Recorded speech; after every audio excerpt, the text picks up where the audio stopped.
આજકાલ બજારમાં ભુવાના કલાકાર બનવાનો ટ્રેન્ડ ચાલે છે.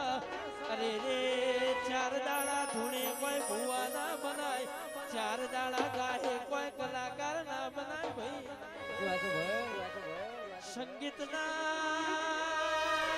હવા હો સૂર્ય આવી અને ભુવા પડીની હવા હો રીત ભાતી આવી અને રેણી કેણી આવા.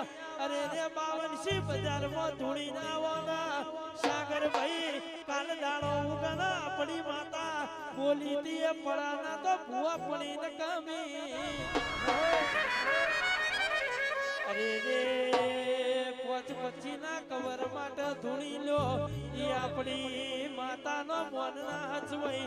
જો આપણી જગ્યા ના થતી હોય અહીંયા જવું ન કમું. આ તો મારા સાગર ભાઈ નું રવિભાઈ મોહનભાઈ ભુવાજીઓની ભાઈબંધી થી હોય બેઠો છું. ઘણી રોમ આવજે.